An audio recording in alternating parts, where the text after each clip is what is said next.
Yeah. Okay, this is February 24th, 1987. This is Joe Todd, an interview with Mr. Isham D. Hudson in Eagleton, Oklahoma. Mr. Hudson, where were you born? Huh? Where were you born? Born. Yeah. Well, it's about a mile and a half northeast of here. When's your birthday? Well, I was born June 1st, 1889. 1889.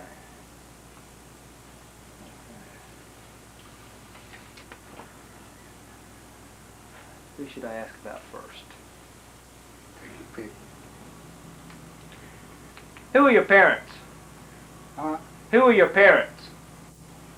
Your mother and father. Baird. Who was your mom and dad? We lived in about 3 miles west of Brookline Crossing, over yonder, in the woods.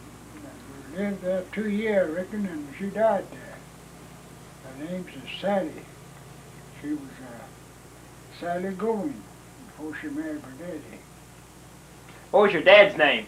Huh? What was your dad's name? Her daddy? No, your dad. My daddy? Yeah, Daniel Hudson. Daniel Hudson.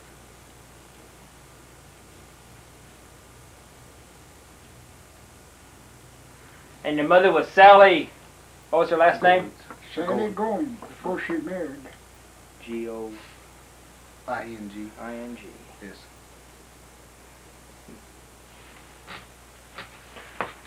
What about your grandparents? Grandparents. Huh? Who was your grandpa? Grandpa. Yeah. Jim Hudson. James. Jimmy, I think. Jimmy Hudson. Did he come over the trail? Did he come over the trail? Your grandpa? Yeah. Yeah, my grandpa. No, I guess he must have died before I was born. Mm-hmm. Did he come over from Mississippi? Yeah, he come from Mississippi. Tell me about him. What have you heard about him? Huh? What have you heard about him? About your grandpa? Jimmy Hudson, and his wife was my grandmother. Her name was Elizabeth. They just had 2 children from Mississippi. They moved here. And Elizabeth, she must have died. I don't know how long they've been here when she died. So she died, I guess she's hanging around somewhere, and later on I married another woman. I think came here, you know. And this next woman was my daddy's mother. Elizabeth was, they come from Mississippi, you know, and I had 2 children named Jackson, Hudson, and I forget his sister. Just them 4 came here. And after this, my daddy was born from this woman that lives out here somewhere. And,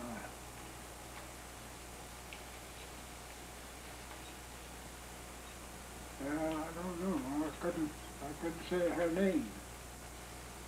How'd they... Emma Holbrook. The Hope I of think, Tima? if I'm not mistaken, her name was Emma Holbrook. Emma Holbrook. No, Emma Hope. Emma Hope.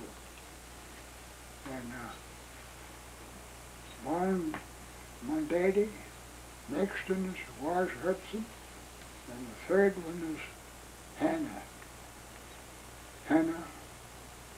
Hudson, and Peter Hudson, all 4 of them. They all died. How did they travel from Mississippi? Huh? How did they travel from Mississippi to Oklahoma? I don't know. I I don't know what time they come in. Long time. Mm-hmm. Let me get right up in the chair. Ever hear any stories about life in Mississippi? Huh? Ever hear any stories about life in Mississippi? Yeah. That Sam come from Mississippi, and my mother's daddy was from Mississippi too. Mm-hmm. My mother's daddy's name was Isham Going. Isham Going. Mm-hmm. But his first name, and they named him when the baby was. They named him Kutuma Going. But he had to go to war. But then white people over there fighting somebody over there. So, Captain gave him that name, Isham Going. His name was Isham Going, you know, when he was captain. So he just gave him he couldn't pronounce Kutuma, you know, in Choctaw language. So they named him after that one, they named Isham Going. When did he go to war? That's way back before they came here, you know. Mm-hmm. They lived up there, I don't know.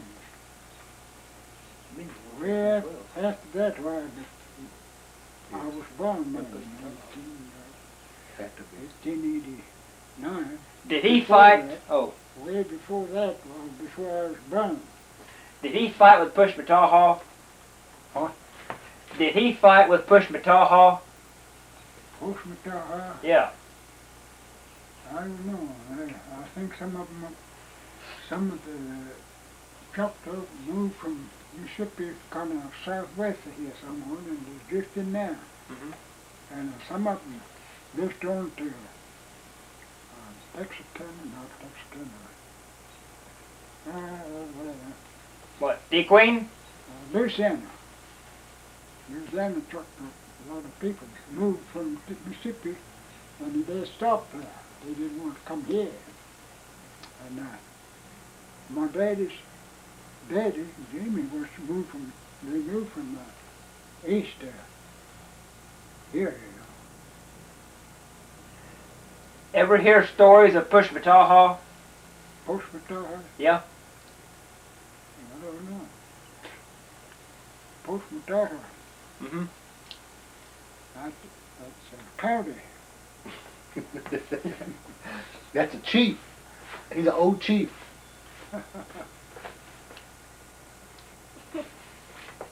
Pushmataha? Mm-hmm. He's an old chief. They changed the name, I guess, maybe. I used to hear them say Pushmataha, and other state there, the west of that, I don't know. Let me see the big. Blue County, something like There that. was Pushmataha, Tubby, and who was the third one? There were three. Mula Tubby. M-O. Mm-hmm. L-U-T-U-B-B-I. Tony, bring me that big old piece of log in there. Somebody hollow out there? No. Oh, I thought I heard somebody hollow. How long have you lived here? Well,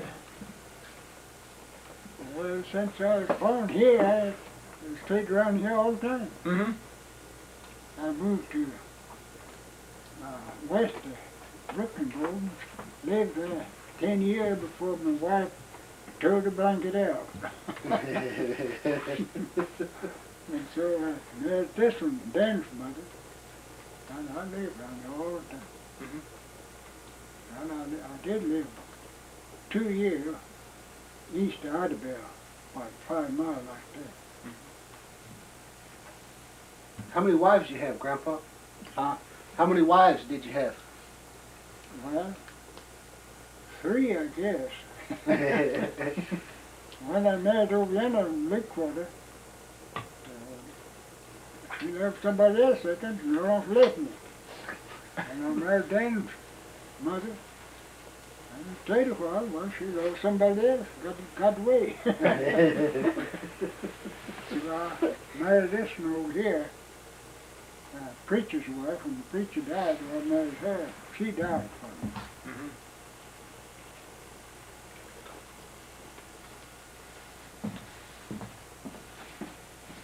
What kind of work did your father do? What kind of work did your father do? Was he a farmer? My father? Yeah. You mean my daddy? Yeah. Daniel Hudson? Uh-huh. What kind of work did he do? Oh, he was sheriff all the time. He was deputy sheriff. Tell me about him. Ever since he was 35 years old. They tell me, I don't know much, but that's what they used to tell me. He was appointed to be a sheriff all the way through. So I just finished the job, and when the Dr. Treaty would come, he didn't quit that sheriff. Mother died 1901. And after a while, maybe a couple of months, when my little baby brother, Eddie, he died. And about next year, about 1902, my daddy died. And so I was poor boy. Got no place to live, you know. I said, well, I might near raised right there at Beaver's Bend, too. At Beaver's Bend? Yeah. My sister, Laverne Howard, she lived there. Now, she wanted me to live over there with her. Now, so I went over there. I lived there, but I was about 16 years old when I left.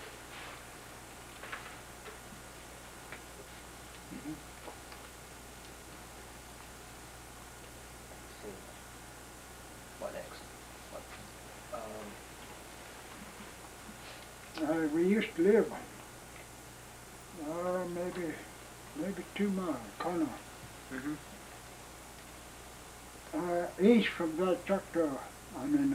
Eagleton Cemetery.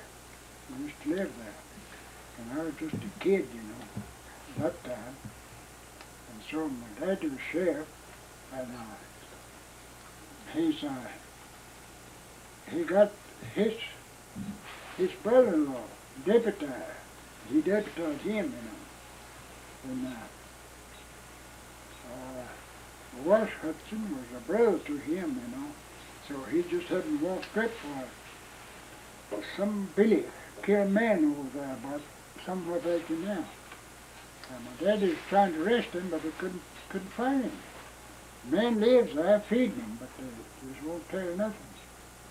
So they was over there, and some lady used to live up here somewhere in the old town house, you know, told my mother that she'd been talking to that man's wife. And finally she told him that that boy who killed that man, he sneaked out in the woods, hide in the woods. And this man lives over at that spring. Well, he's that boy's uncle. That's the reason they're feeding him out there in the woods, you know, all the time.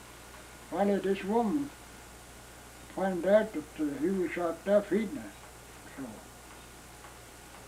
and my daddy thought he could just go down and arrest this man, put him in a jail somewhere, keep him for 2-3 weeks. Maybe the boy would get hungry and come home. But they started over there to see him over there where his store was at. So he's over there. His wife told him that he would be here a little while. But anyhow, they got off the horse, tied the horse up, and they walked over there, started over there. My daddy was a pretty good shot, you know. He could just shoot his hand, shoot his gun off with his hand, you know. That's what he done first. And 2 men back here, he just pulled on and killed him. And so he lost a sheriff about, maybe a week, I guess. But Jefferson Gardner was an Indian chief, you know. He liked my daddy, so he just given sheriff back to him. So he was sheriff. But they's gonna kill him anyhow. They're gonna execute it, or whatever you call. He's gonna kill him in the court. He's gonna get shot in the court right here at the Choctaw County, right here. Yeah, execute? Uh-huh. County court. They're supposed to have a trial up at Mixie, way up there, that good, big courthouse there. But Gardner, I think, he wanted to have it here. So he went and told my daddy that you play guilty to yourself, and turn them two laws, well, I'll get you out some way. And so, when they have trial, jury sent him, sinner, you know, because they're going to kill him. So that day, Monday, I think it was Monday, they were going to kill him about 1 o'clock that day. But he was up there, and my mother went, and Gardner took him off with him, just took him out in the woods sort of. It was out there when the court's going on. Gardner ordered the county judge and prosecutor from Goodland, Mixie people over there. They brought him down here and have the rest of them trial, you know. And you're not supposed to kill a man after the time's over. So he kept him over there so long after 1 o'clock and bring him back. Why, they went and opened a book. He can't kill him. So he declared then. And I think that was all.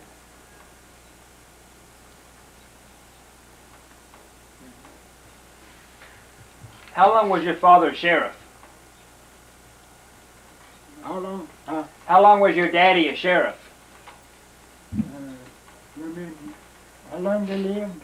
Yeah, well, how long was he a sheriff, your daddy? How long was James the sheriff? Huh? How long was James the sheriff? Sheriff? Yeah. Oh, How long was? put me all his life, I guess. He was sheriff then when he died. No, he just out. Because Choctaw Indian treatment was passed, you know, and then quit being Choctaw roller, sheriff, all out, no judge. We're all in the city, white people citizen now, you know. He was sheriff in this district? Huh? Was he sheriff in this district? Oh, yeah, he served this county right now. Mm-hmm. What county was this? Huh? What county was this? This here was Eagle County. Ositamaha. Choctaw.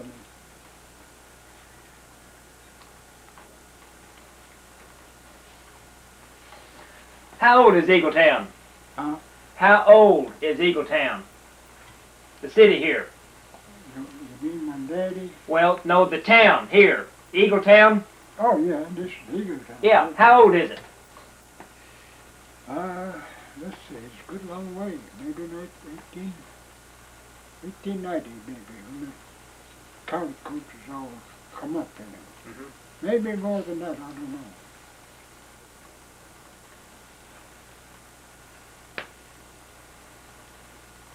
Yeah, my daddy was sheriff on this county here, and there's another one. It lives right over in there somewhere. George Thompson, I think his name was. He was a sheriff too for this county. He was supposed to be just two sheriffs in the county, you know.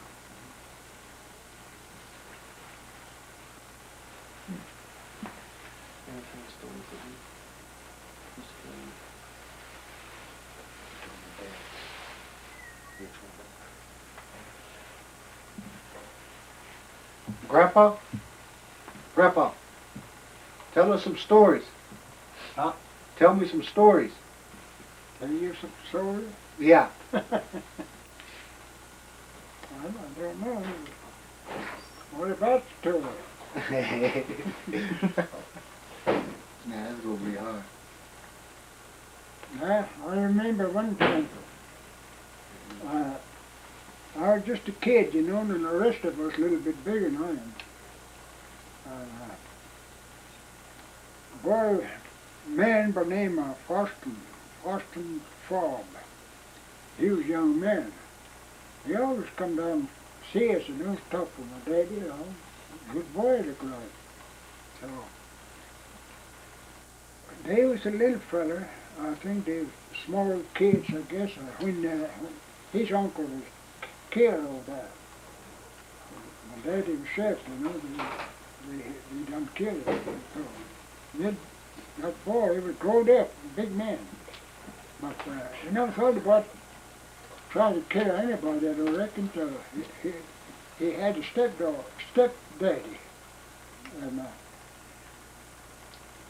boy, my aunt's daddy, name was Thomas Amos.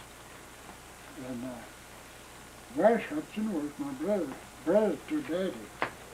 And they had some cotton there to Jane, so they hauled it to the Queen.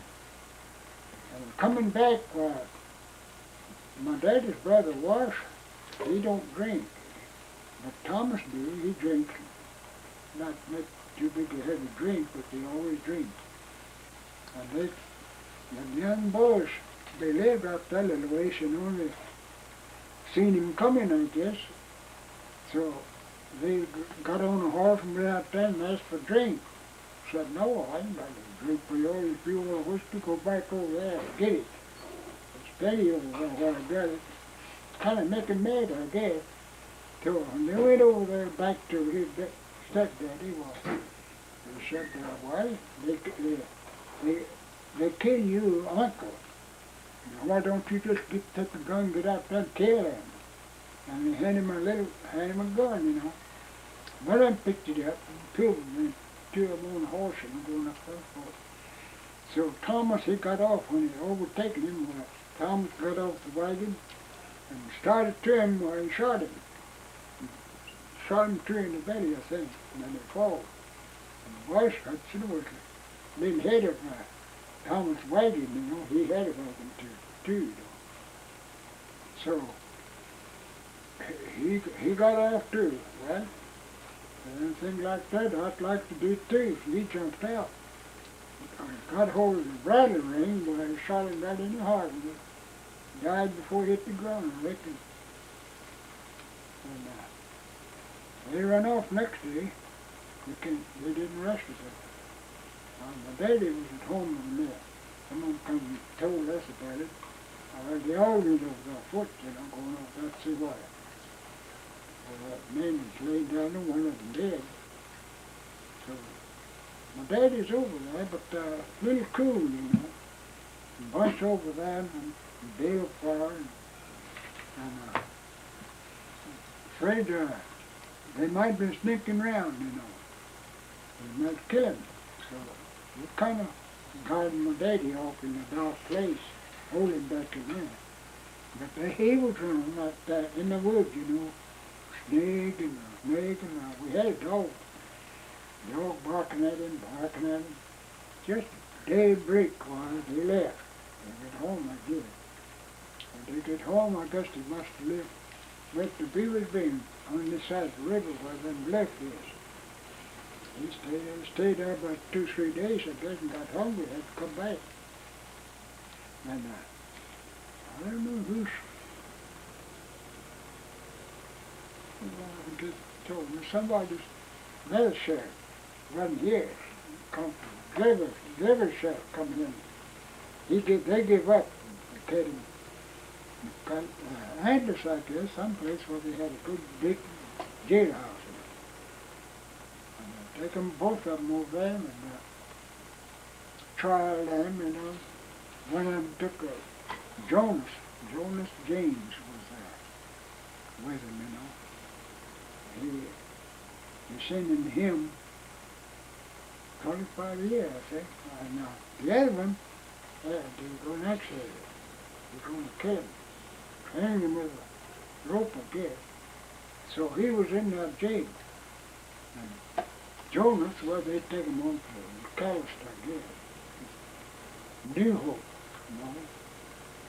some place they call Ohio, in some place where the penitentiary is. That's where that other one went, And this, we kept this one in the jailhouse. On Thursday, they let him shave, cut hair, shave up, Why, this man, he didn't want to take a shave or nothing until after all get to shaving. He wanted to get hold of that razor. But last time he got it. So he went to shaved up and cleaned up and well, hold his head out and keep on blood coming out. Talk to him, shake hand all around. Come to that halfway in that jailhouse. Over his blood was just shooting out there. Drop dead.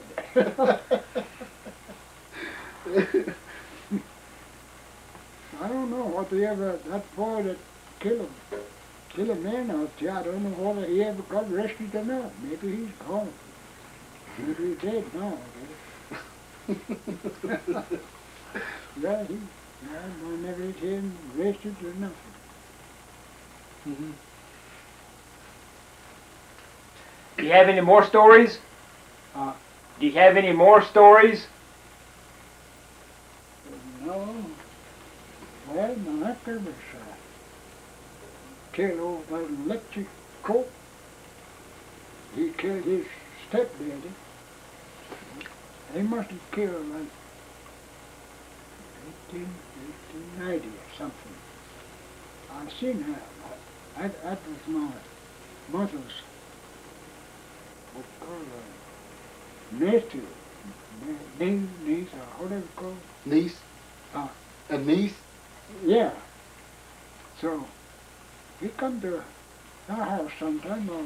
My daddy was sheriff then, but he's married to his aunt, he didn't want to arrest him. But he kept talking to him, though. He always gave up. He ain't going to quit running no more, just gave up. Finally, he gave up, but they want that sheriff from way up yonder. Arrest him. So he told Daddy that he didn't want no sheriff around here to arrest him. He's always carrying guns. Finally, one day he come up and told Daddy that he'd give up sheriff late west of that. So, Daddy went over there and told one of that sheriff over there. He come to our house and they went over to their house and arrest him. He was already sentenced to death. So, but that's reason he was hired out all the time till about nearly a month, I guess. Finally he gave up and took him over there. And they killed him. Shot him in the heart. Old sheriff, I remember his name, Wilson. Wilson's his name, our sheriff was. And I guess it's my uncle, William Goldman. That's my mother's kinfolk. That's all I remember. Do you remember anything about Eagletown when you was first little? No. There weren't no houses here, hardly. Some few houses over that punky boat. And Hudson settlement back in here. All that old store place used to be. And Jefferson Gardner, Indian chief, lived there. There wasn't so many. But it's a good many niggers is around here. Well, they kept it in.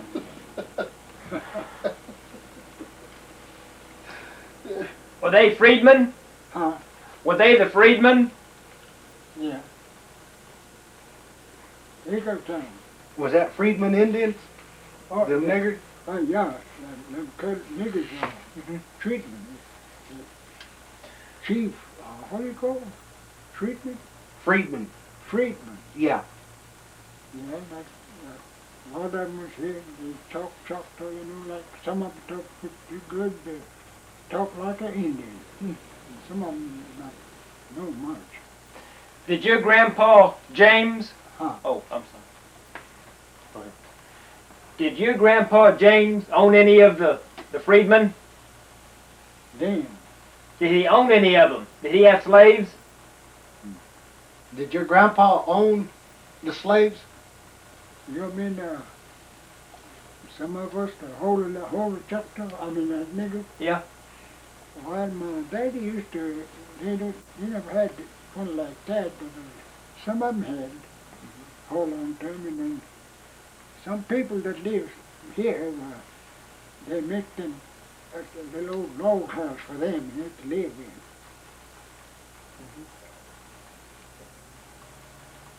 Tell some stories about them.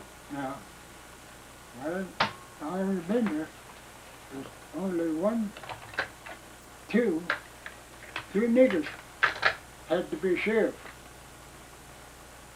Mon Lewis was the sheriff, and West Lewis over on the east of here. He was the sheriff too.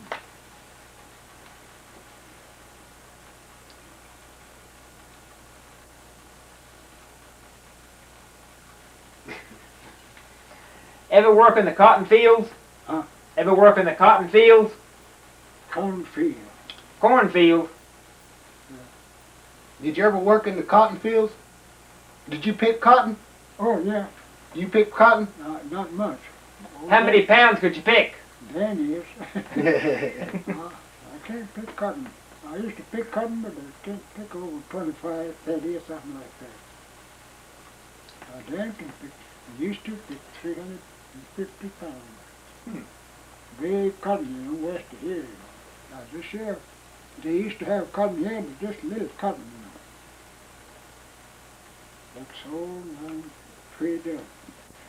Tell me how you pick cotton.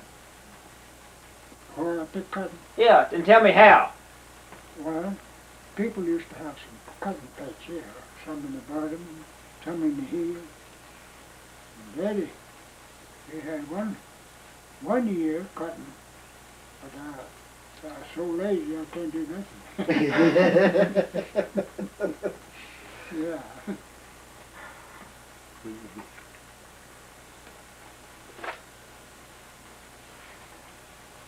Grandpa, do you remember any of the chiefs?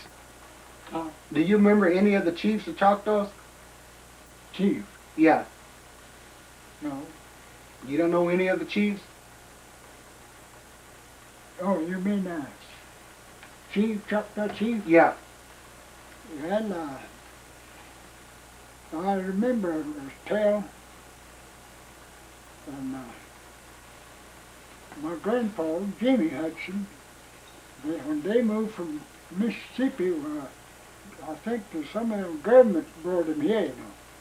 When they all come here, when that government's going to go back home, I guess, and they told Jimmy that he'd have to take care of these bunch here. So that's what they was doing, and when he died, I guess maybe George got it, I don't know. But they tell that George Hudson was the chief, you know. And he might have taken after his brother. They wanted the first chief, but nobody here I guess couldn't tell nothing about them. It's been so long, you know. Ever hear any stories about when Jimmy came from Mississippi? Huh?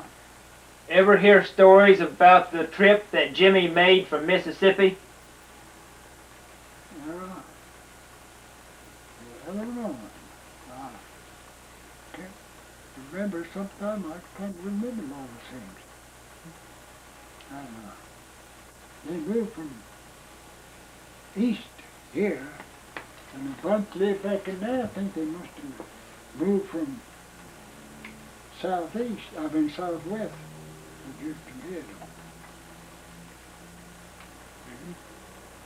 Did your daddy talk about your grandpa? Jamie? Yeah. Did he talk about your grandpa?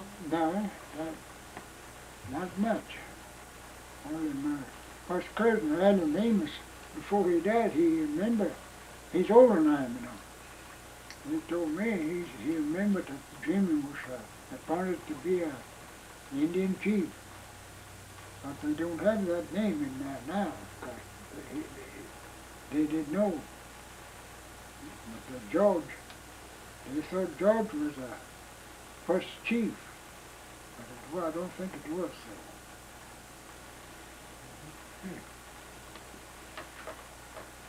Mm-hmm.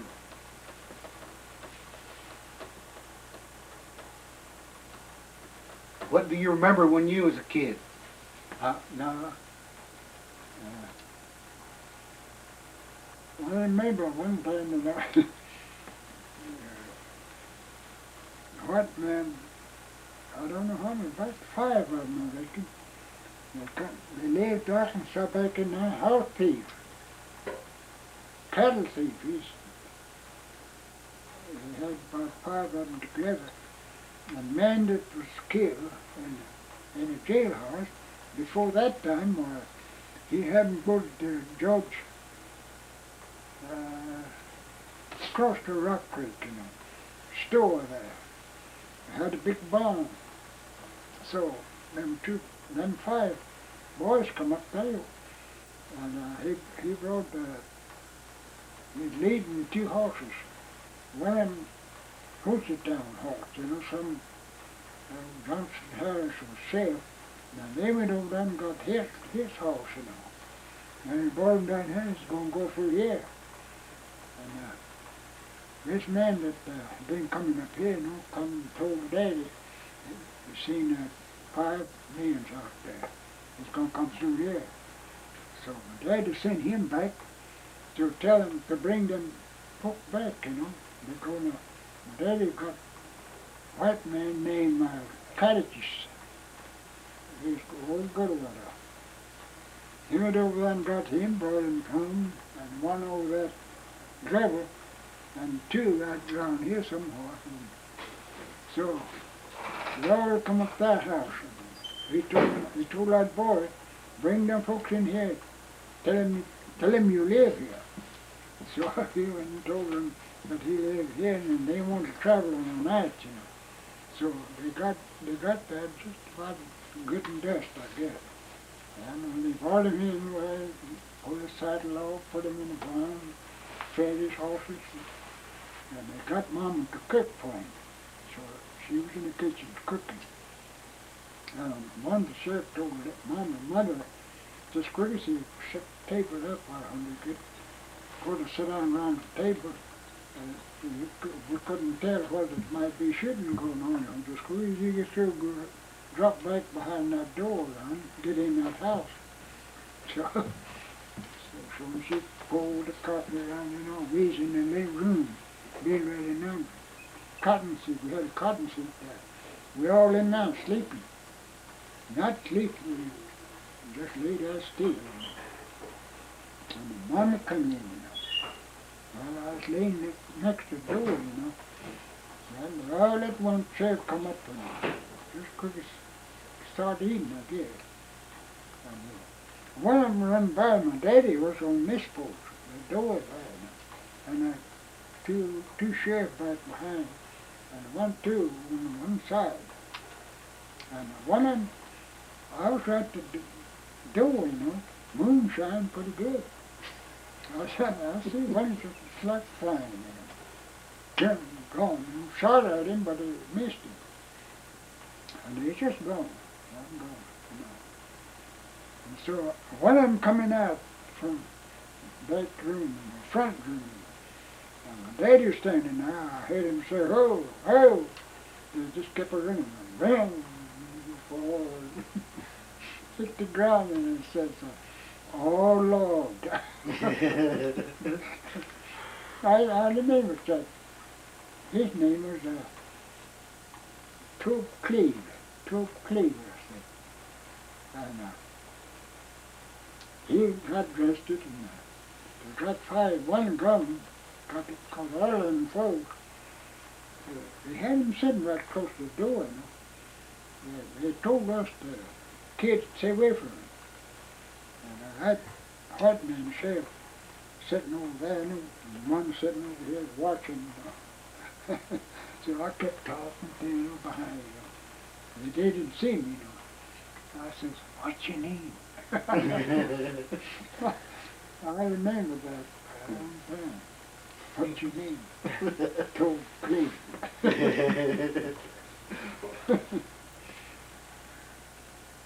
As of Next day, when they cut him out, I think they hired the wagon somewhere close to the river. Somebody hired them to that's endless. Before they got there, go to that county where this sheriff stopped them, and sheriff would up, pick it up, go to the next state, and keep on, and that Wagon sheriff, he not did quit. He just stayed with it and carried on up to McAllister. No, not McAllister, Ohio, I think that's where they took him to. As a small boy, what chores did you do around the farm? Store. What chores? What work did you do around the farm? You mean a store? No, what chores? What work did you do around the farm? Oh, you mean I am? Yeah. Oh, yeah, sometimes I plant corn, mashed potatoes sometimes.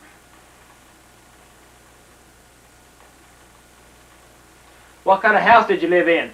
Huh? What kind of house did you live in?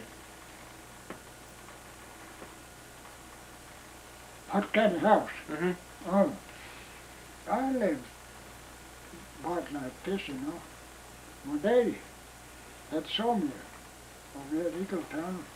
He must have went to Fort Smith, and they got acquainted with the boys up there, some white boys, they liked Danny. Sometimes he, Arkansas sheriff, they got to get the permit to get in here and arrest somebody. So my daddy always gave him a permit to come in.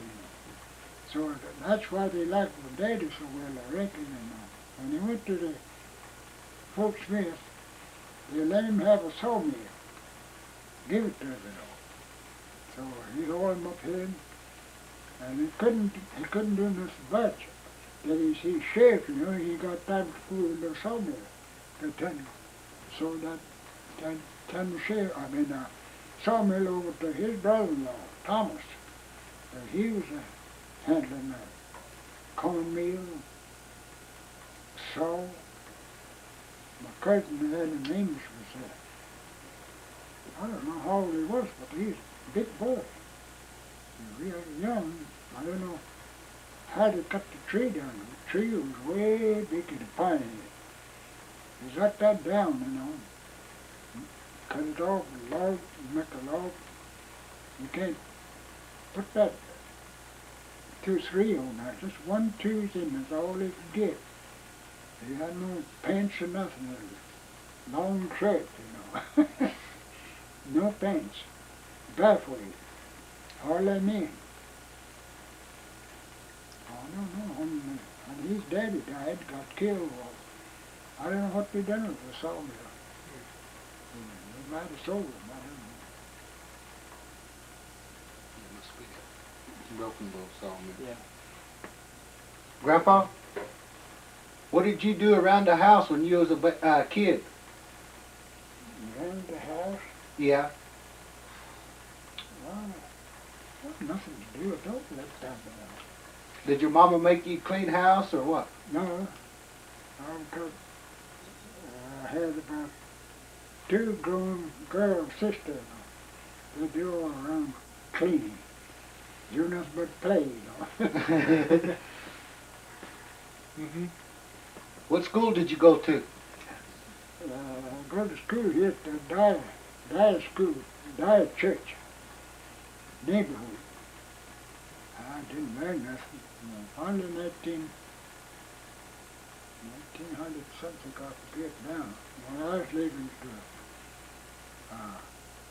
Beaver's Bend, then when they sent me over to Choctaw, government school at that. Far down south, north of Bochito. I went to school there 3 years. I didn't learn nothing, only fight. Was that Armstrong? Huh? Was that Armstrong? Armstrong, yeah. Ain't nothing there, I don't reckon now. I'd like to see it. Tell me about Armstrong. Huh? Tell me some stories about Armstrong. Armstrong? Yeah. I don't know. I get people. Gabe Parker was superintendent that time. And principal was Charlie Farrer, I think. And one of them named him Brown, they come up there. And two women, I don't know, she might be a ninth grade teacher. Another one, I don't know about his name. I mean her name. Then I was teaching the fourth grade. Three of them. I don't know them all. And what my school teacher's name? I was just first grade, you know. The next year I come up to another one. I come in there, same thing. First grade, primer. That's all. Can't learn nothing. But I learned how to cook, though. They kept me in the kitchen for a lot of time, you know. They got to where I was the best cooker, I guess. They just kept ordering me all the time. I couldn't get out unless I run off from school. How long did you stay there? Well, part of this year in time, you know, it must have been 3 years.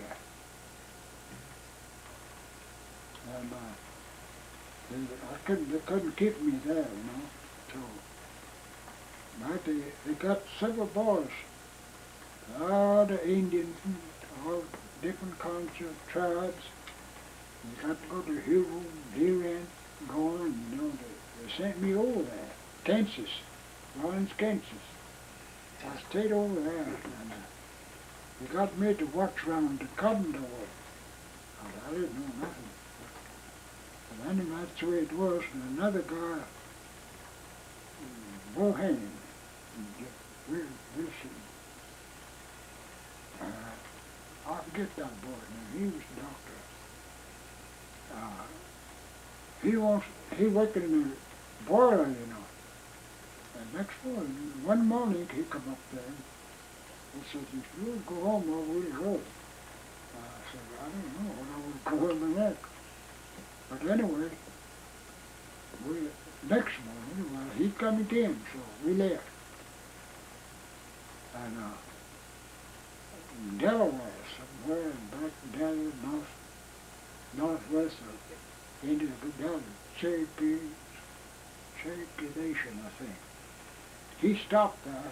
We come to a company working on a railroad track. And he got a job there, but I didn't. I was sick, you know. So I went over to Delaware. I was going to catch a train, you know. I didn't have money. The boy gave me $2. I thought I was reading on it. But I thought I was going to Durant on that train.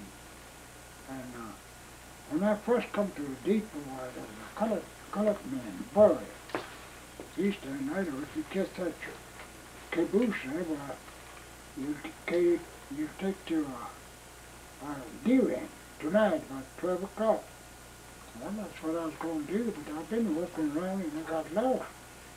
And there's another depot over there, and that's why I went.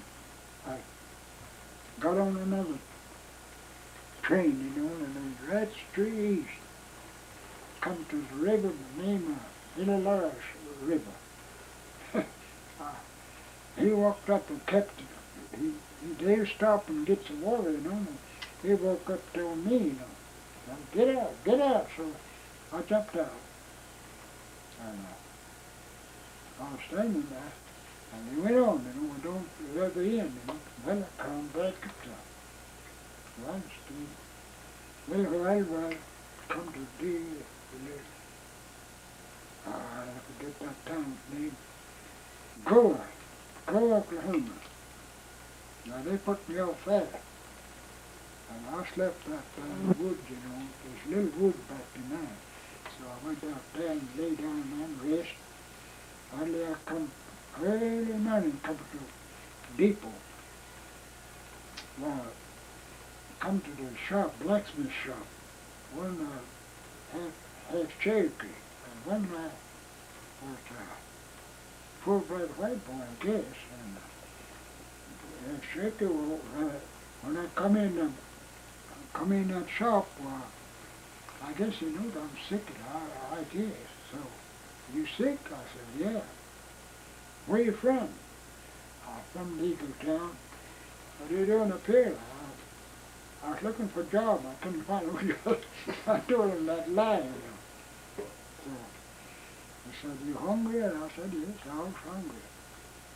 A house built, Louis, I'll tell you, you know. He said he owned that house. He let the old woman and 2 kids, they feed you. I'm going to fix it up for you. So he let me sit down.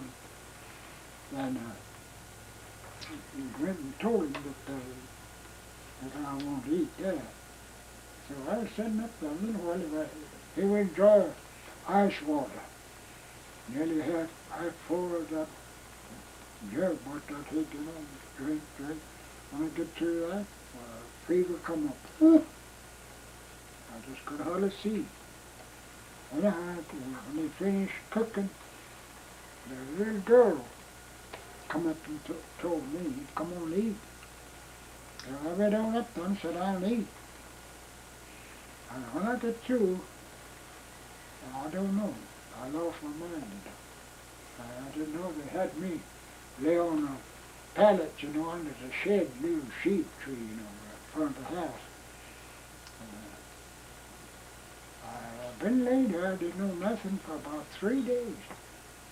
And when I woke up, they carried me to the bed inside the house.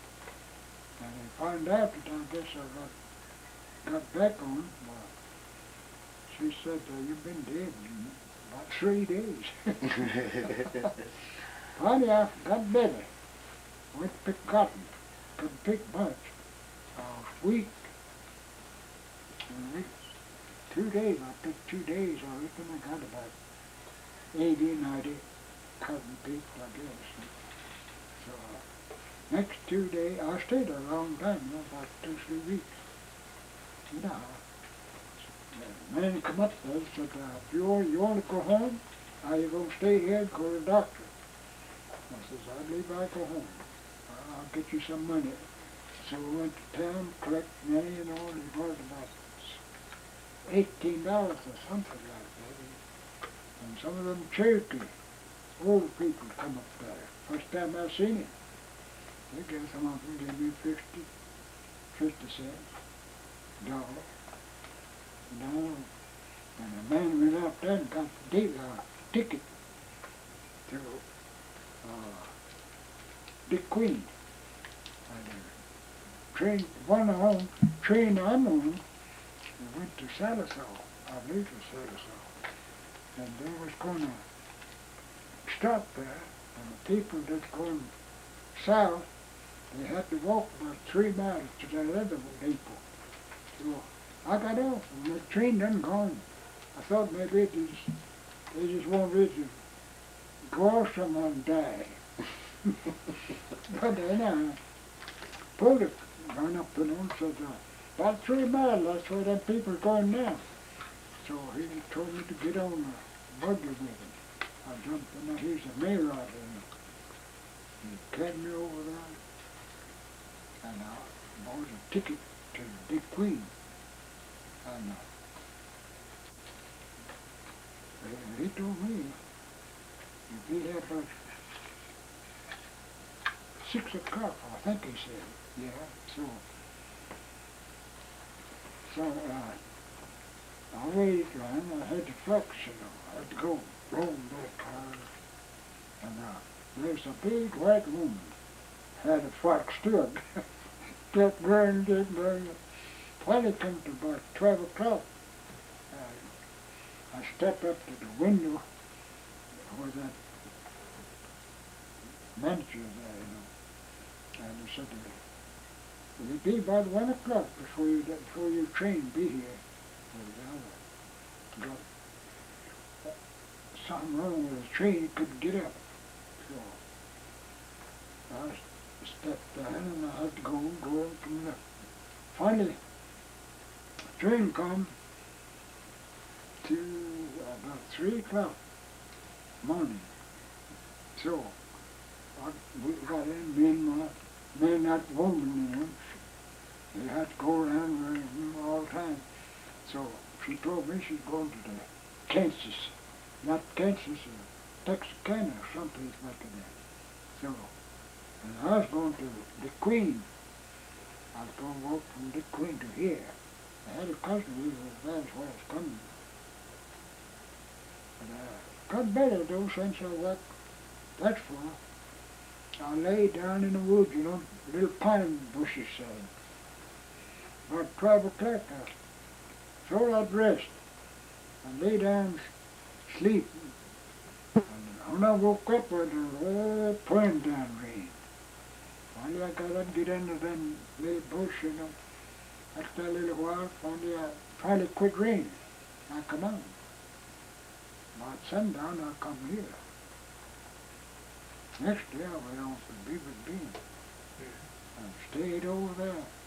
Who lived in Beaver's Bend? Huh? Who lived in Beaver's Bend? Beaver's Bend. Now that time, Captain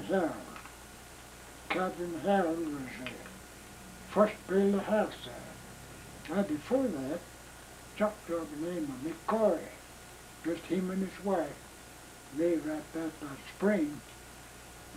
I think they buried the old man there. And so we carried them in over there and built a house next to the river. And when they moved up there, we used to live up here, and then they moved up there. We get done pretty good. Big farm, I don't know how many acres, but that has pretty good sized farm up and down that river. I was just barely get big enough to hit them. And all it's some white men come up there, you know. That nigger, Abner Hangin, he moved up there. Old Jim Hangin used to be live right over there, and he died. I bet this last year he died. Same age nearly. When he moved up there, all we lived together, you know, run around, you know, kill a lot of perches and little fish in that creek, you know. And his daddy was sick, got sick one next year, or got sick and died. So they moved off. Just the boys, you know, Jim Hangin and his brother. They moved back here. And that's why next year, I think, the old man, white man, came up here. Calvin was living there.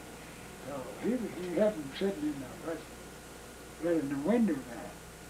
And I was out there wood fire, getting them kindling, you know, take them to the kitchen for next morning. So I had a fireplace too, you know. When I got through, I was going to picking up, you know, I had something, because I look back, there's a man standing right here. Leading an old Spanish mare. Come up there, I didn't hear nothing. Walk up there and said, well, she had. And scared me. Thing, you know, Calvin was sitting on the window anyway. Seeing him come up, I guess he knew, he already knew that he was coming, I guess. So come up the boat, told him, come on in. And he went. So I took his horse and took him to the barn, fed him. While they come back and get them kitten chips, you know, get him in the house. Next morning, Calvin, we eating. He says, I said, you hitch them horses and hitch the wagon for this man. He's going to move here. So, all right. So, as quick as I eat, well, without them, on his up. And they took the wagon. They must have lived back down out in some land, somewhere. So, next, same day, nearly sundown, you know.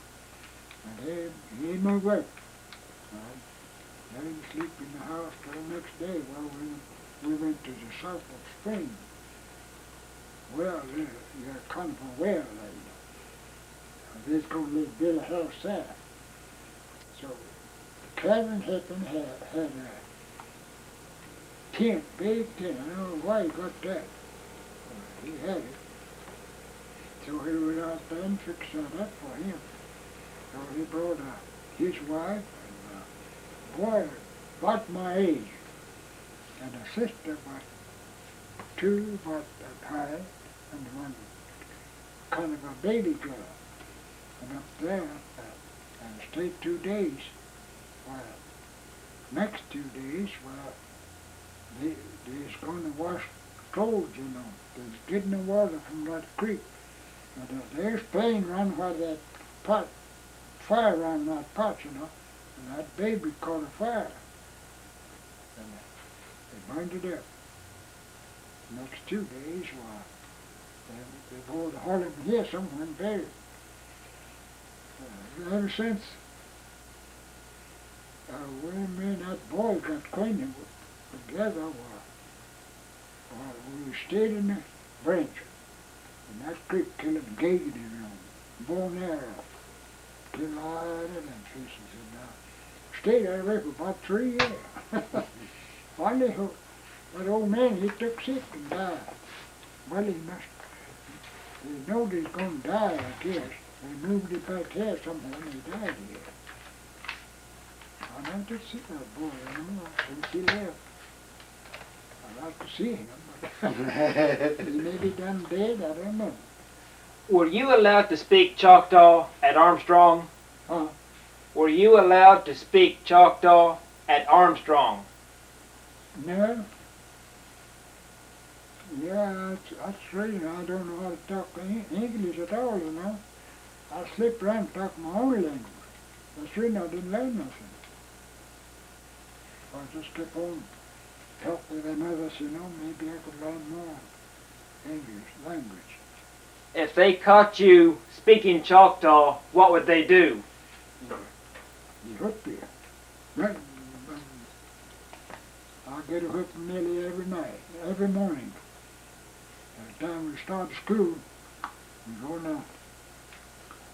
We got a recess about 10:30, you know. And that's when they call my name, come on up to the office, put him on him, get a whipping, all of them. And after it, I guess maybe I don't like to stay in the school, I guess. Always around. Tell us some more about the work you did it. Tell us some more about the work you did at Armstrong. Work? Yeah. They don't work. You didn't work at Armstrong? No. I was just a cooking all the time. Do nothing else or cooking. If I get off, they sent me back to the dining room. Got to wash dishes there all the time. But when my time's out over there, well, they send me back to the kitchen. Help them cook, set tables, we serve plates and dishes in the boxes, we shoved it back over, they get it. Grandpa, how many houses did you build? Let's see, about four, maybe. I went for Indian Nation, not in Choctaw Nation. Choctaw, Indian Nation, yeah, that's right. I built one of them about Quitman Jones, but he died and left the old house set that till somebody set a fire burning down. And my first cousin, Alan Amos, had a contract building Bill Dawes' house over there. I went and had to build one there, and I built one for the Indian lives close to St. Matthew. And I built a church over that Yashua Creek. It was already built, set up, but hadn't finished it, And so they want me to finish that, so I went and finished that. How old was you? How old was you then? Might have been 20, no, maybe 28, I think. Did you build your own house? Well, some houses that already built, if you just add to it, where I worked that way sometimes.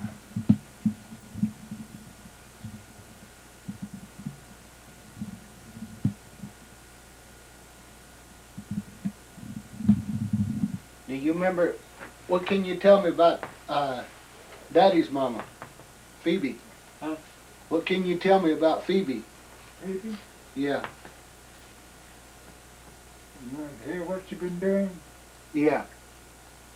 I think she was her daddy. I think he killed somebody. Well, he might not kill somebody, but somebody else killed him and accused him.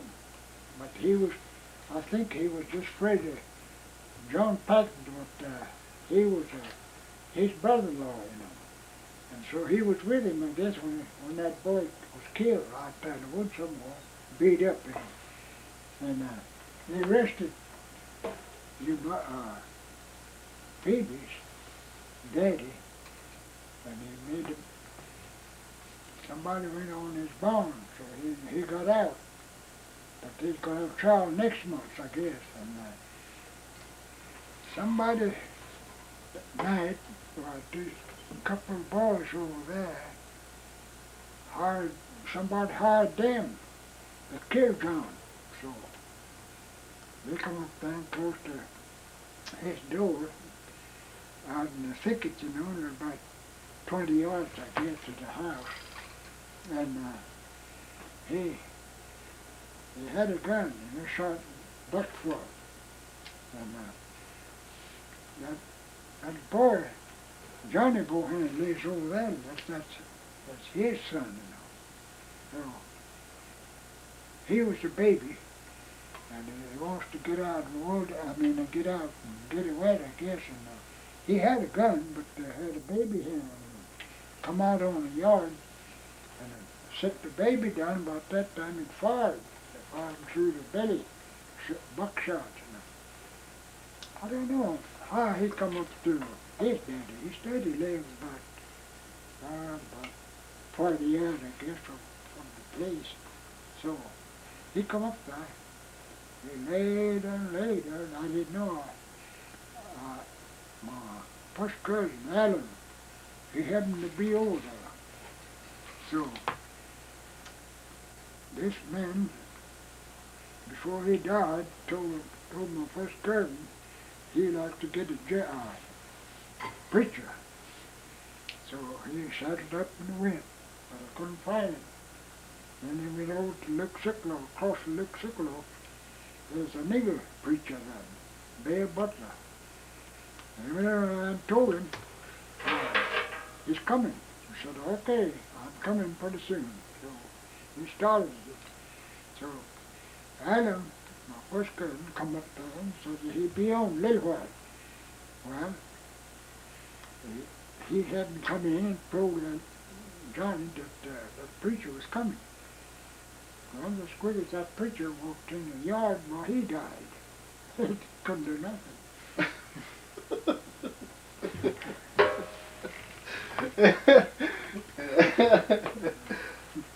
Grandpa, what's the story about somebody getting whooped? Somebody's kid stole the hog and the daddy wanted to take the whooping instead of his boy. Still, Somebody stole the hog and and his daddy took the whooping instead of letting his boy take it. yeah, that's right. I don't know who that was, but stealing horses. He used to open right here at Eagleton, not Eagleton, across the river there. Where that big cypress tree up on here, that big house there used to be a government house, you know. So, we used to give him sometimes 100 licks on his back. Stealing horse, cow, herd, chicken, I think chicken. Somebody said told chicken well, he's going to give him 50 licks.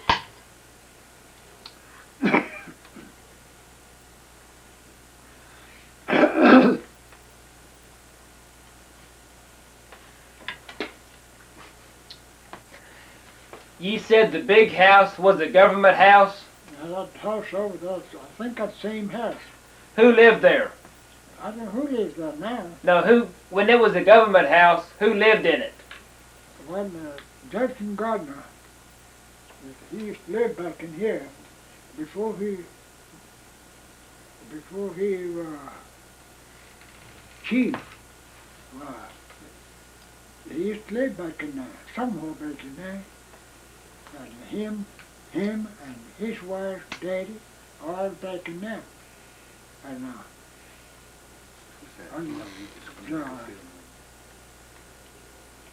when he got chief, he moved here. I think his wife was Christie's girl. So they wanted to move here. They moved here and stayed a little while to build a house. Old man James died and David died. Built a house for him, you know. And sometime I guess some of them had been there a little bit alone. But they always said James died and David died. Built that house for the chief to live in. The government Grandpa, you know Garland? You know any Garlands? Gardner?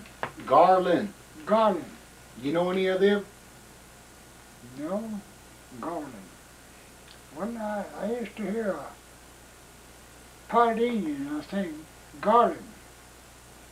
They used to live about, what's the little town west of Waylock School?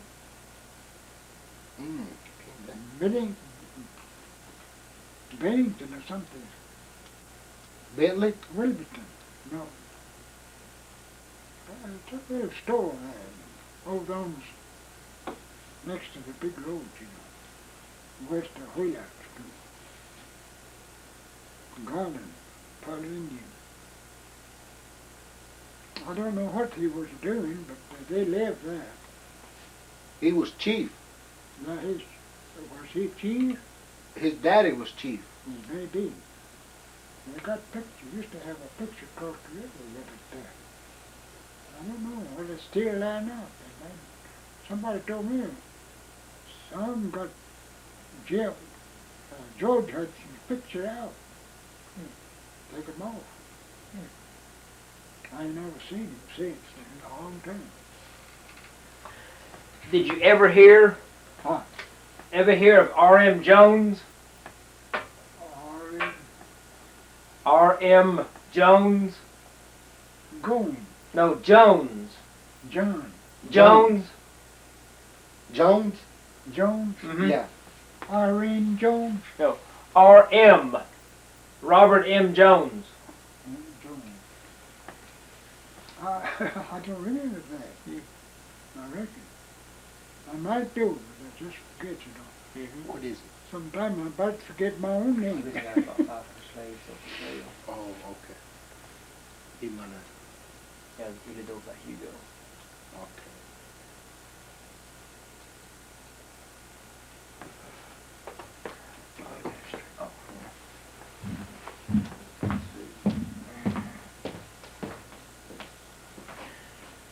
Do you remember when they surveyed all the Indian lands?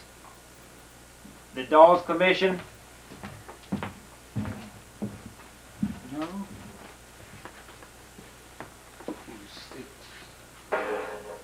Some nation, Yeah, the Choctaw Nation.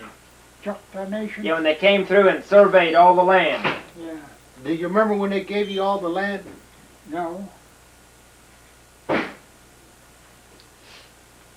When they had started in from Tuscaloosa, where that government house is over there. That chief name was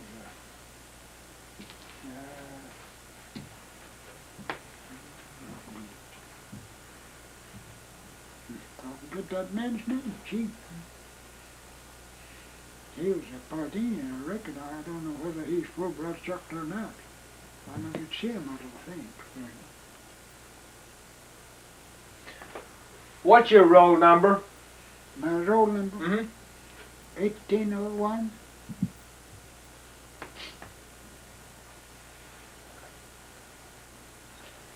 Do you remember when you were enrolled? Huh? Do you remember when you were enrolled? When they gave you the roll number? Yeah. Tell me about that day. Well, I was about 6 years old, I guess, when they were beginning to Choctaw treatment. Why, they had to blaze the tree here. How many acres in here, you know. While we were doing that, several men come around and own take man's name in the country. And Harold and everything, when his daddy died or something like that, they all get that roll number there. So, when they get through taking up that roll number, they send him to Washington, D.C., Seneca, whatever you call it, I reckon. That's why the welfare people find my age up there, when I was born. They got it up at Washington, D.C. And there's some in Choctaw Nation, some more back in there, some more too. Some part, that part goes to the end, the other country, I guess. Whenever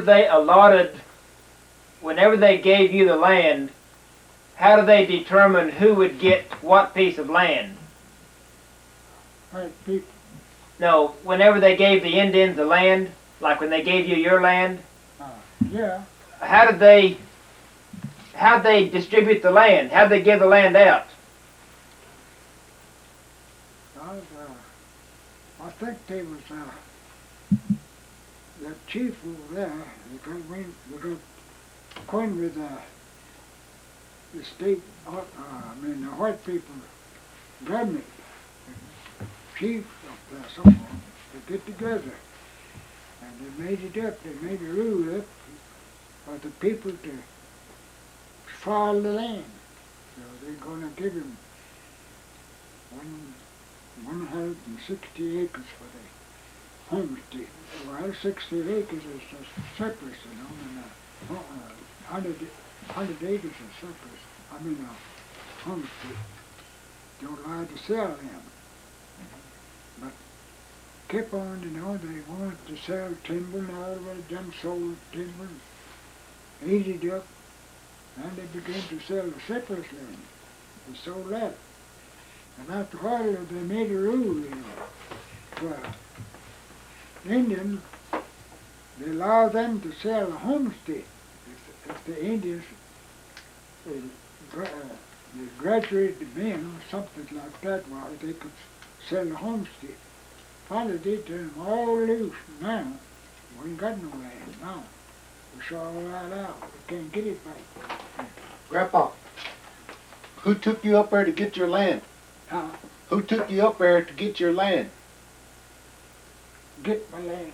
Who took you up there? Who took you up to the Tuscaloosa when you had to get your land? But, I had a guardian. I was just a kid, you know. My uncle Peter G. Hudson, he was my guardian. And my brother-in-law, Calvin Harold, he wanted to, I was living with him, you know. He wanted me to file a land somewhere. So that's what they was going to do, but Uncle told him that I'll get it for him. So just let it go on for a long time, just about out. So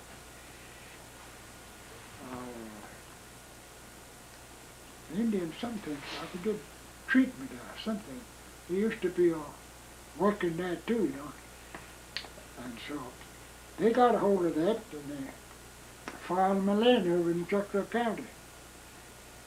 I never did know my land is over there until I was nearly grown up. Finally I walked down and they had a sawmill on it. And guardians been getting that money. I didn't get no money, but he get it, you know. Probably, at that time, that sawmill birthman would talk to me about it, and he says, oh, well, I've been cutting a lot of wood here, pine. I got it all. And I asked him who's selling it. Well, your uncle, Peter G. Hudson. And so he gave me $50, I think. Said that's all I can give you. So I got that and come home. Eat that up and it's gone. So I ain't got that land up there now. I sold it. I got nothing. I wish I would have sold it now. I never heard about much of them. Did every Choctaw get 160 acres? Huh? Did every Choctaw get 160 acres? Yeah. So everyone got 160. 106. Yeah, 160 is a homestead. Mm-hmm. And they allow them to file maybe 40, 50, 60. That's a surplus land. They could sell that himself, you know. Mm-hmm. And a homestead, they allow you to buy or sell either. Even if you buy it, you can't own it. Now, they can sell it the way they want to now. Mm-hmm.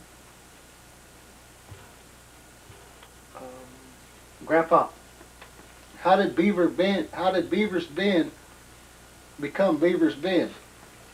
Well, that Beaver's Bend, they call it Beaver, but that is old man John Beaver married my sister there after Calvin, you know, after Calvin they separated, you know. So, but anyhow, they allowed him to stay with us, and old man Beavers, he was living in Hochatown, and we was over there, and my sister had a child. Beavers acted like he was a doctor, so he was an old doctor on it, on the first baby.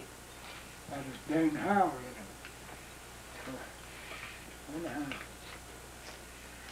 old man Howell, he was there too, and when John Beavers, when he started there, well, finally he hired Ed, told John, if you want to marry her, well, let's go to Alabama courthouse and get that finished so you could marry her. So they all went up there. And Calvin told the judge he wanted him to get married. He's going to get a divorce that day. And if he wants to get married the same day, it don't make any difference. So I did divorce him, and he left John's American sister there. And right then, they went turn around and talked to the judge about that boy baby belongs to somebody I don't know. So he liked that. Calvin did like that boy. He loved the boy. So they're going to give him all his right over there in the wood, take him down the river, all in there. Belongs to him, you know. And so he made a will to him. And they just give it to him. And stayed around, finally he got sick. He couldn't stand it, so he asked, I think it was my brother Willis, wanted him to take him back to Eagleton. And some white woman, white man, a wife, kind of old men. They liked each other, you know, they liked Calvin for the well, so they wanted to move up there. So my brother Willis hired him up there. And about a month after that, he had a brother by the name of Jim's house. So he come after him. He's doctor now. So he had a palace. And he cut that off, he died. He was old then. How come they named it Beaver's Bend? Well, I think the state, Chuck Lumber Company was putting out all this neighborhood around here in the county. But yeah, he owns all the lands in here too, you know, and they bought that Beaver's Bend and named him. Somebody gave him that name, you know. And if I was going to give him that name, I'd have given him a Harrow. But on Beavers, he didn't have nothing to do with that. He just lived over, he come from way up west of here. And they stayed on Hudson. And when Calvin died, they got somebody to talk to him, I guess, and give the company name on this track, you know, in Beaver's Bend, you know. How come we used to call that Beaver's Bend? You know, river from here, very like that, you know, and we're about maybe 2 miles west. Then it turned, you know, went to the other mountain over there, about half a mile, I guess, and then turned up toward the Hudson town. Come to Stephen, Louis John Stephen or something. And then turned right straight south. That's that crooked doing that's what we always called Beavers. Then boat floater. Boat floater, I guess you call them round river, I guess. Yours call them boat floater.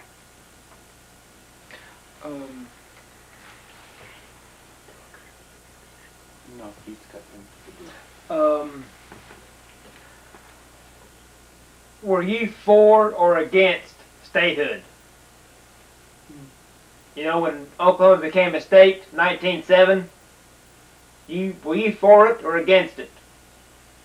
For state? Yeah. Well, I would against it. before this settlement started, but I was just a kid, you know, I don't know nothing about it. And after this, I've been just thinking, you know, I don't mean it sometimes, you know, I'm just thinking, I wish we hadn't changed that way. I like this way you're doing now, but you know, it'd be better for us to live like it was before, a long time ago. Some of us poor, all right, but we're going to get something to eat. Got deer, turkey, squirrel, skunk.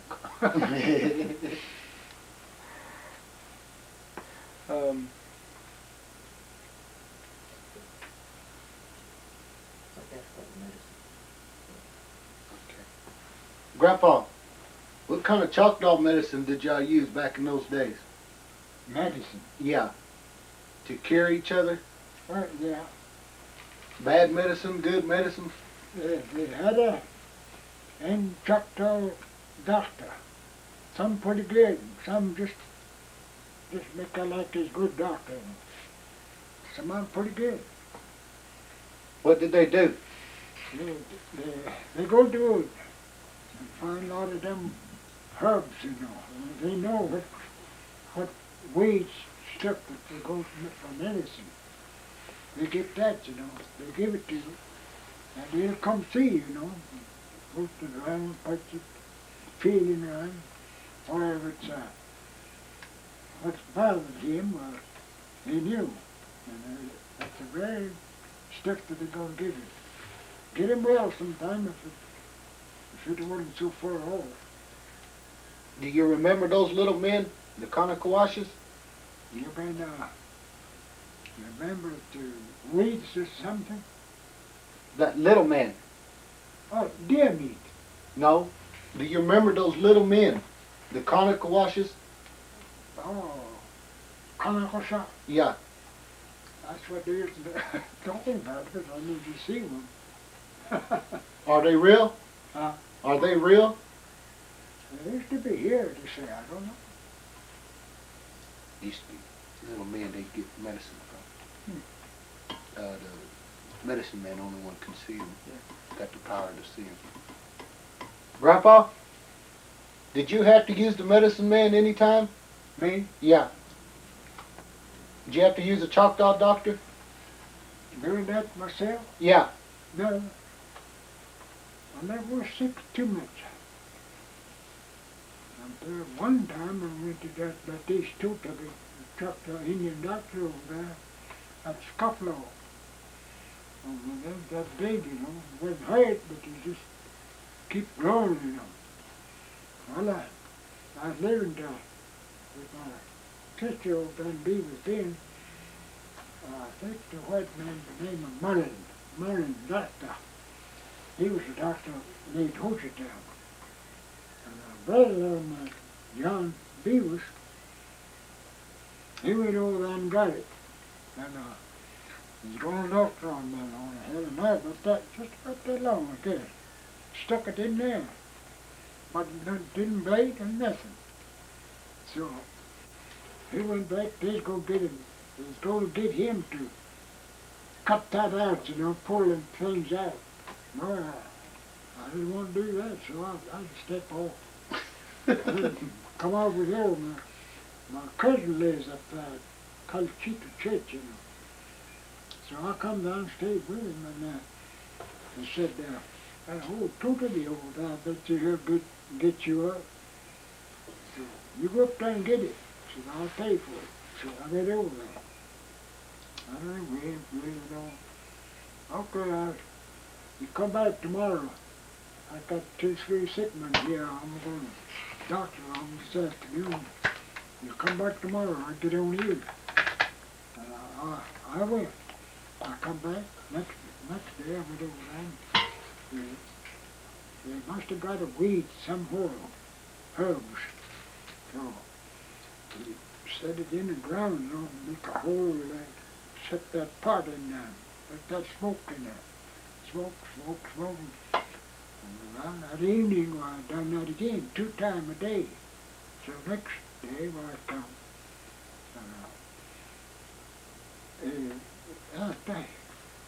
after he boiled that again, evening, when I started off, But somebody brought some girl sick there, and so he told me to come back about 10 o'clock. Maybe I get through it here. Well, all right, I waited around till about 10 o'clock. I went over there, and they put wire on it in the neck, and seemed like I felt pretty good. So when I got through, that woman in there, she died. so he said, well, you're going, I think that might do. I think you will get well. But anyway, you come back after we get through this death woman, come back. Well, I'll doctor on you one more time. So I was going to come, but he had to go somewhere. Go to the woman's foot, and so we're going to have to go around to him. So he said, you help my woman clean that glove. Okay, I stay. And she done the washing good, washed it up, and we was going to put it on the bed. And she says, you get on her head part. So I controlled that, and she picked the legs up that way. Well, it was weak, I hit my chest here, I like to faint. Escaped me. I like to cut him loose. How much did you have to pay him? Huh? How much did you have to pay him? Pay the doctor? Yeah. Well, sometimes 6, 7, 8. And sometimes, if you did down to work, people don't get have much money, And stop. So, the man that sent me over there, he didn't have no money. But he had some home. So, he told me to tell the doctor that he'll give her help. So, I told him, said, it's all right, that's neat. So he just got one help. And I did go back over, I got well. Got all right, he ain't bothered at all. Grandpa, do you remember the last Indian that came through here? Last Indian? Yeah, the last one from Mississippi. No, I don't. Remember that time you told me about an old Indian that walked through here? He still had real long hair and he was in leather, moccasins and everything. Said he was real dirty. He come through Eagleton. He come to Eagleton? Yeah. Oh, they come from Mississippi? Yeah. You said y'all fed him. And then he walked on and you ain't seen him since. No. You don't remember that? You know, because I was told sometime that Mississippi, already here, they gave their names over there, The government come over them, take the name to move here. And they were willing to move. So, some of them did, but they didn't come on.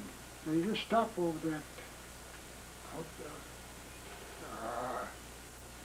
up city over yonder, southeast of here. Texarkana? Yeah. They stopped there, Of course, after a long time, some of them wanted to come on. Why, that doctor that killed me, he ordered one family up there to his house. He lived there with him. So, that woman, I was sitting close to her, and she was talking to another guy. She said, her husband got a whipping over that. Said, they hide you over there, and if you get your sleep, I'm not doing anything, well, they're going to give you whipping. So she said, her husband got a whipping one time. That's the reason you want to leave back there.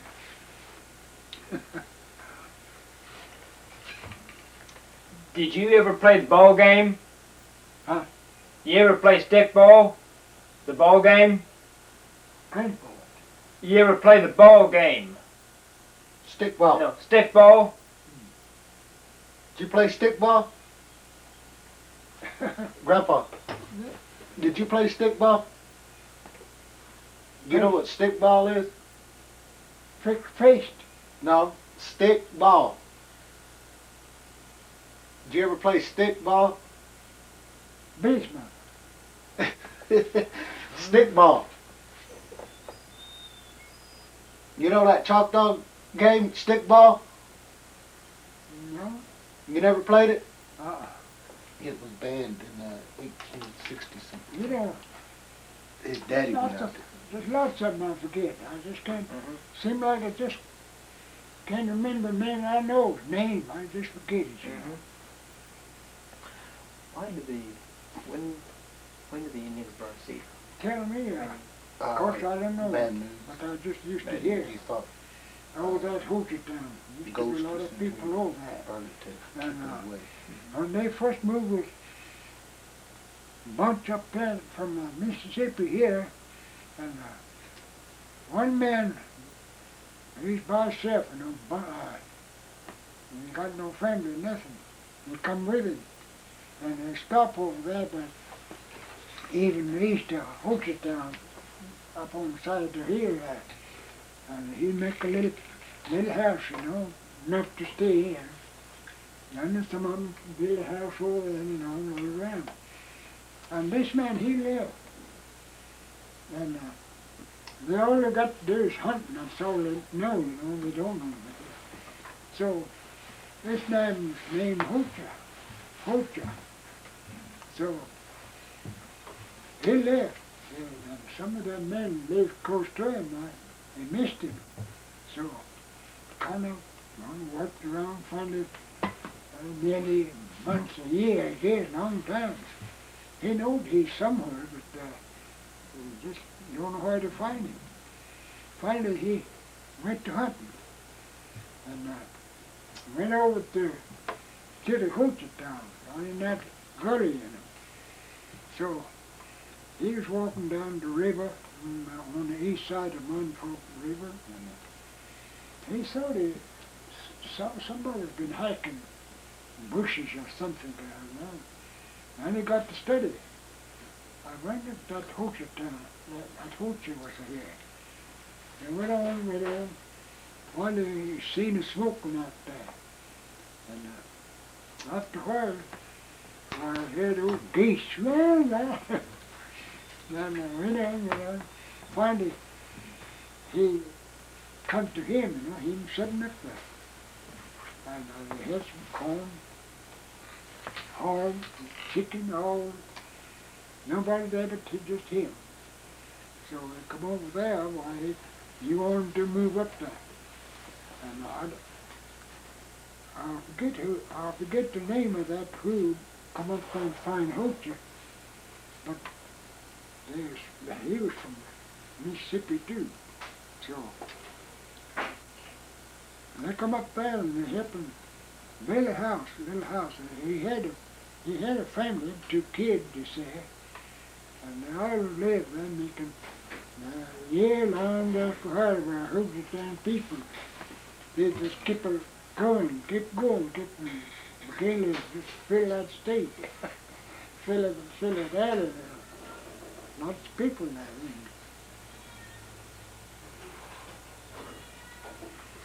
And that Indian. That's Tony. That Indian named Willie Wilson. That's old Philip Wilson's daddy, grandpa or something. He was a good doctor. They say he was a good doctor. And one big high mountain right east from Hochetown, about 2 miles, I guess, maybe 3. He always heard something up there. Something wrong, you know. He couldn't mention what it was or nothing. Finally, he got up, he took a gun, and he went up that mountain, about halfway to the top, he found out that there's a big snake there, the eagle snake, long. And he didn't want to bother him. He might miss it. So he come back down and told someone that there's a big snake up there. If that gets bigger, there's people here that's gonna die out. They're chiming, you know.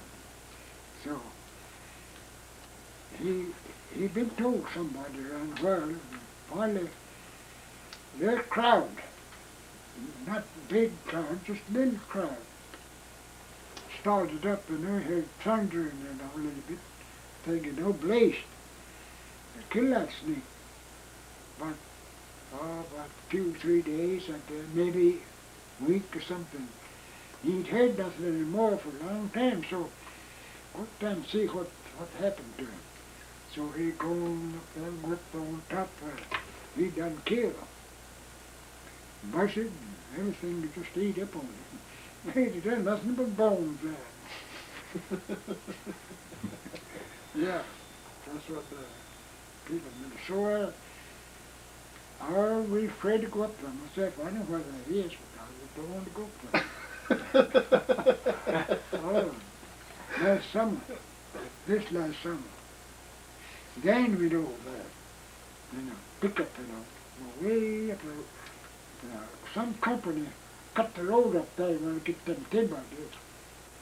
We went up there and come back down. Bunch of pines and stuff there. I told you, next time he's going, but I better have somebody else with him. It's just too bad. Well, go up there by himself, and something got a hold of him, and sure did bad.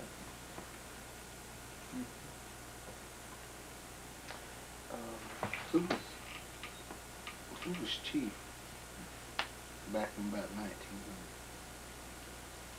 Oh, Lord, let me see. I got a big old deal at the house. I forgot to bring it. Grandpa, can you remember any of the chiefs? What chiefs, Choctaw chiefs, do you remember? Choctaw chief, Yeah. I remember Jefferson Gardner here that is all. Jeff? And maybe I don't know then. That was way before Jefferson Gardner was chief, I reckon. But they got, I forget another chief before before George. That is not Gardner, but I believe it was Gardner. Was next to him. Allen Wright? And third chief was McCutton or something like that. Edmund? Yeah. He's going up to 1900 on that. Oh, McCurtain. Edmund McCurtain. There was 3 brothers. There was Green McCurtain, Edmund McCurtain, and The other one was back in the 40s. let me see. Green McCurtain was chief at statehood, 1907. I think he was chief till 1910. I think when he died, Evan became chief. Yeah. And then, There was a Dwight in there somewhere. He split them. yeah. Some kind of Ben Dwight.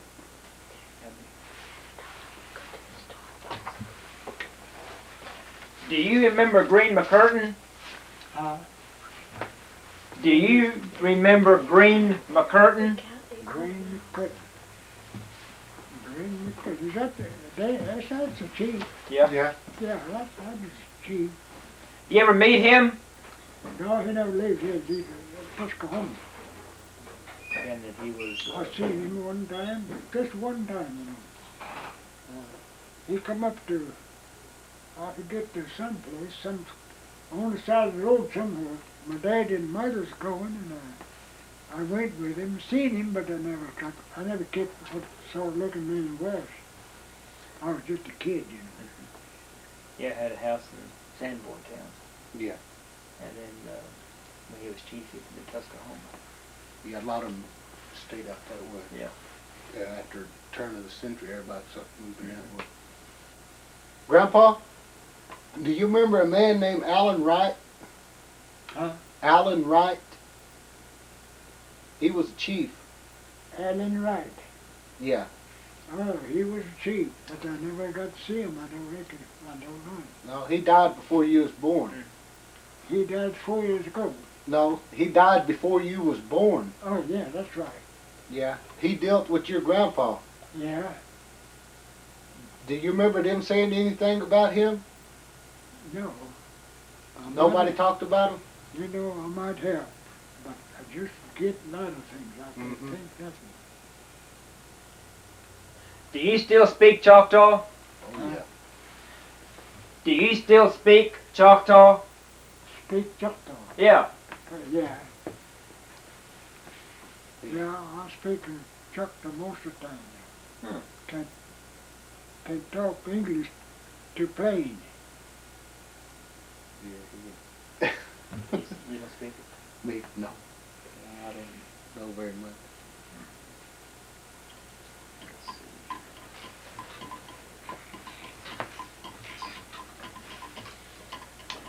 Was he in the military? No, he was the youngest of the family, so he got to stay here and farm.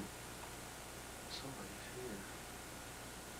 Of course, he was probably too old for World War Yeah, he was in between. I. Yeah, he's been almost 30 years old in the war. Yeah, he's been in between.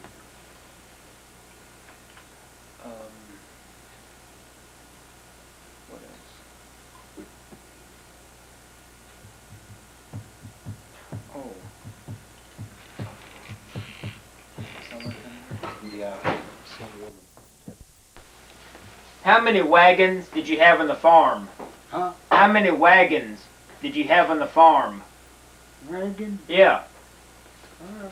One, some of them don't have any wagon. How many did you have? Well, I was just a kid. My daddy had wagon. Mm-hmm. They might say log wagon now. Wood was already they made out of some wood, you know. I don't know. Then I saw woods all over. Big long wagon. They didn't have no horses and mules, I reckon. They just had, well, if you did have one, I think I saw it was for the riding. But they're going to hitches the wagon, they got an ox. Yoke, 2 yokes, some of them, some one, you know. Hurling logs. Well, how'd you ever hurl logs or nothing, you know, they're just moving around, you know.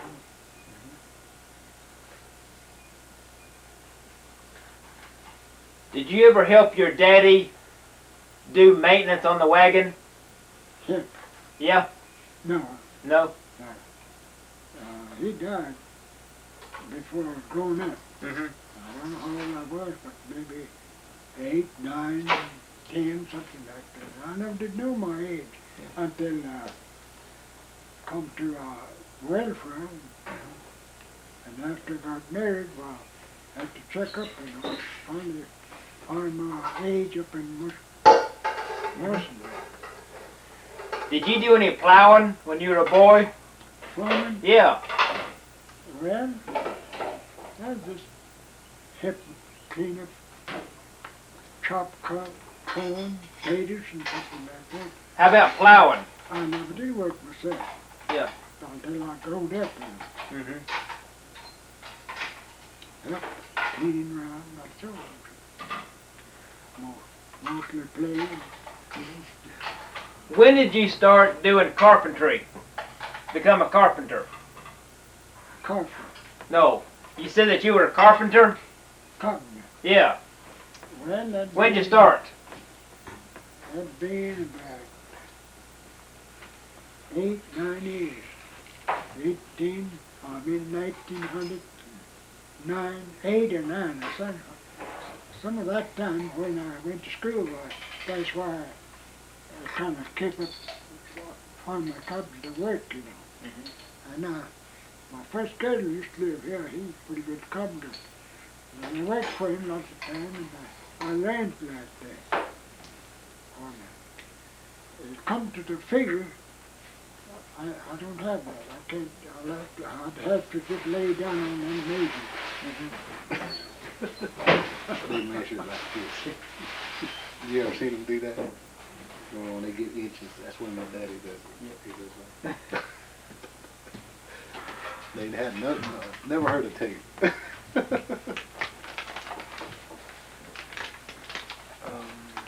Grandpa, did you hunt a lot? Hunt, like, Yeah, did you hunt? oh yeah, I used to go that way. What did you hunt with? Huh? What did you use? Oh, sometimes shotgun, little squirrels. Sometimes if I wanted to hunt deer or something, well, I had long size about 25, 20, something like that. Good big gun. I just killed 3, I think, four deer all I killed all my life.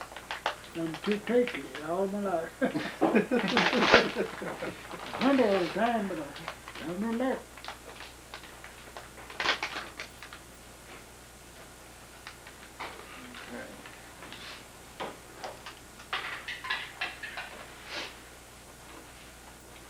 Did you own a car? Huh? Did you ever own a car in your life? On car, Yeah. no. I never did own no car. Well, I got a hold of that old car. I couldn't use it, I couldn't run it. Because I brought it in, I'd let somebody have it. I couldn't drive it. Go ahead. I don't want to get them on camera. Oh, you come behind here. I just gonna give you some coffee. Oh, here, I'll get And keep his height his name. Oh, where is he? Just a minute. Snuff, I tell you. Well, is there anything you need to know? No, we covered a good portion of it. I was thinking that maybe the last of March or the 1st of April was coming back, and then maybe getting Pauline, and then we can talk to him in Choctaw. Well, we can drop by and see if Pauline can. Yeah. Okay. Now, No, I Pauline, remember one time, we used to live over there, he used to come. Let you take about your kitty cats home with you. Reckon they would? He always had some 2 white boys up there with us all the time, hard in work, The old man, he's a pretty good old man. Anderson, named Anderson, he's pretty good old man. And lived a long time, now. I guess he wants to move up there at west of Low Briar Crossing. I guess they thought maybe he had more game in that wood, I guess. He done hired 2 boys up there, put him over there, build a little shed for him to live in. Clean the yard, build a house, and then just about halfway done, I reckon, there's a young boy, white boy, I don't know who he was, didn't have don't know his name and nothing. He come there, but he lived with us about 2 weeks. And they sent him over there, to with them boys, to make some boards. That's what he wants to be. Make the boards. He didn't have my daddy just bought the Western horse, a little pony, good little horse. Brought him a new saddle. Finally, he let that boy ride back and forth, About 2-3 weeks, he went and never did come back. He's gone. Take the horse and saddle and all. Can never catch him. He's gone.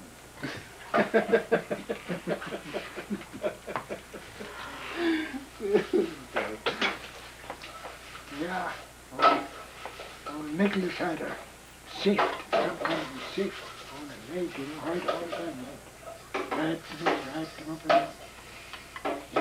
and he gave us lots of tobacco sometimes.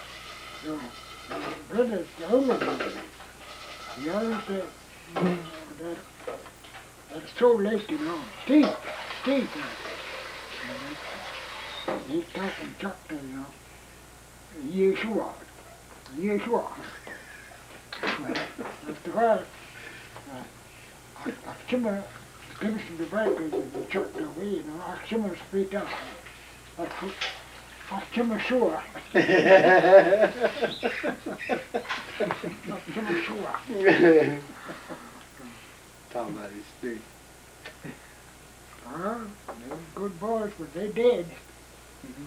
Well, I let's never go over to did. Pauline's and see if I she... had, I think I had about 1, 2, 3, 4 sisters and 5 boys, I guess. I forget now. 1, 2, 3, 4. Yeah, 5. Baby brother died over there. Young brother. You gotta watch out now when you go Pauline. All right. She drinks And You know, let her- me hear by myself. her Did he boy. tell y'all about coming down the river and that, all the government guy giving them their $20 gold pieces and stuff like that? And that guy hiding that over there in What river did he come down? Mountain Fort. See, over there at that old whipping post, and that, well, it's over at Stalls. That's where the government people used to come down to give them their money. She said, what's this about you coming down Mountain Fort River and somebody giving you a $20 gold piece? The government guy, The government. each month, and give them their flour and, Gold case. Explain it to him. remember when that government man used to come down once a month and he'd give y'all a $20 gold piece and you flour and food and stuff? Over on Mountain Fort by the old whipping post. That's across the river here. Yeah, yeah. Yeah, that's where that big old cypress tree is. Yeah. now, and kind of off up on the hill there. Uh-huh. That big house that's been built in 1890, something like that. Yeah. Long time. Well, Chief Gardner used to live there until she got married to a Christian girl. Get him crazy, I guess, and move up here.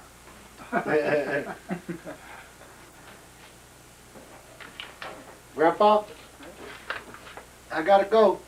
Huh? I'm fixing to go. You fixing to go? Yeah. We're gonna go by and see Pauline. Uh-huh. I'm gonna go talk to her a little bit. Yeah. So wish he would get set of them boys sitting up that drum. I ain't seen Pauline nearly a year now. Is that right? Well, I wish he'd quit that. Run him off. Run them boys off. Her son, Jerry, Jerry. he's drinking all the time. Listen, sitting over there waiting for somebody to bring some liquor.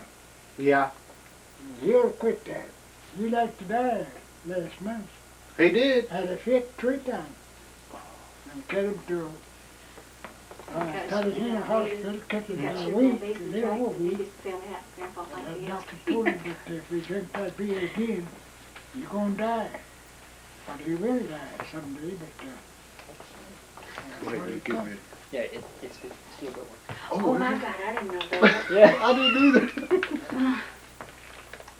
just Bet you before- want to take now. take him Oh, out don't you to- dare show me nowhere. We got your better side. She talking? No, that's all right. Go ahead. He had it. Somebody just happened to drove up in a car. And they picked him up and took him to Tallahassee Hospital. And he wants to come home. He'll get better, you know. And the doctor told him that he was going to die if he don't quit that drinking. Die any